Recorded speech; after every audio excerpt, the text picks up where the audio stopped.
आज या ठिकाणी महापालिका आढावा बैठक संपन्न झाली आणि गेले काही दिवस कलेक्टरांकडे आणि आज महापालिका आयुक्तांकडे ही आढावा बैठक होती। एकंदरीत पाण्याची व्यवस्था सोलापूर शहरात असेल किंवा आता पावसामुळे जे लोकांची घरं तुंबतात, लोकांच्या घरात पाणी येत आहे, रस्त्यांची अवस्था जी वाईट झाली आहे, एकंदरीत त्याबद्दल ही मीटिंग होती। आणि मागच्या 2.5 वर्ष महापालिकेत निवडणुका नसल्या कारण, लोकप्रतिनिधी महापालिकेत नसल्या कारण प्रशासनावर एक जो दबाव असला पाहिजे तो दिसून येत नाही आहे आणि म्हणून ही मीटिंग होणं महत्त्वाचं होतं। कारण वारंवार जर अशी मीटिंग होते एक दबाव राहतो, नाहीतर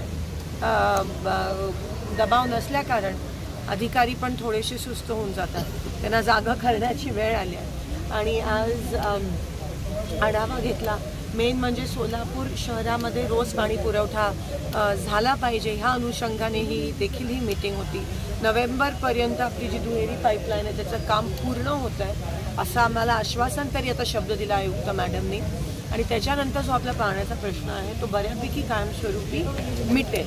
पण आता नाले साफसफाई झाली पाहिजे, ज्या प्रमाणात व्हायला पाहिजे होती मेच्या पहिल्या आठवड्यात ती झाली नाही आहे। म्हणून काल परवाच्या पावसात आपण बघितलं की खूप मोठ्या प्रमाणात नुकसान झालं, लोकांच्या घरात पाणी आलं, तर ती नाला साफसफाई पुन्हा एकदा झाली पाहिजे हे आपण आदेश या ठिकाणी आपण दिले आहेत। त्यासोबत आपलं एक 99 कोटीचं प्रपोजल हे UD सेक्रेटरी गोविंदराजजींकडे आहे, ते आपले जे स्टॉर्म ड्रेन आहे त्याच्यासाठी ते थोडेसे नीट करण्यासाठी, म्हणजे पुन्हा एकदा सोलापुरात हे सिच्युएशन नाही झालं पाहिजे।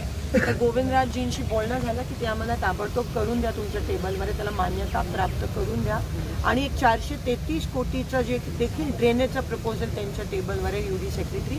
ह्या 2 गोष्टींबाबत आपण त्यांना फोनवर आपला संपर्क झाला आहे, पण त्याचा फॉलोअप पण राहील माझ्याकडून आणि ते विषय लागल्यास लोकसभेमध्ये देखील सोलापूरचा पाणी प्रश्नाचा, सोलापूरच्या विमानतळाचा विषय जो आहे तो नक्कीच मी मांडीन येणाऱ्या दिवसात, एवढं मी आपल्याला आश्वस्त करेन। सार्वजनिक आरोग्य पद आज नाकारलं गेलं नाही, त्याचबरोबर वर्षानुवर्ष हे पाणी साचतंय, घरात शिरतंय, नाले सफाई तज्ञ अभियंत्याची गरज आहे असं वाटतं?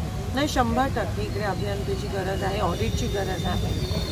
तुम्हाला माहिती आहे की काडादी चाळीचा जो विषय होता तिकडे त्या रस्त्याचा, तो आपण मागे लागून तो आता सुटला आहे। तर दबाव असणं गरजेचं आहे, प्रशासनावर लोकप्रतिनिधींचा पण दबाव असणं गरजेचं आहे। मागचे काही दिवसापासून इलेक्शन नसल्या कारण आणि योग्य नेतृत्व सोलापूरला सेंट्रल गव्हर्नमेंटमध्ये किंवा मंत्र्यांच्या माध्यमातून, पालकमंत्र्यांच्या माध्यमातून नसल्या कारण सोलापूरचं खूप मोठं नुकसान त्या ठिकाणी झालं। आता त्याची भरपाई होणं महत्त्वाचं आहे, कामाला लागणं गरजेचं आहे। सगळ्या प्रशासन, सगळ्या अधिकाऱ्यांनी कामाला लागणं गरजेचं आहे, कारण शेवटी त्यांचा आणि आमचा एकच हेतू आहे, तो म्हणजे जनसेवा, लोकांची सेवा आणि लोकांसाठी सोयीसुविधा उपलब्ध करणं।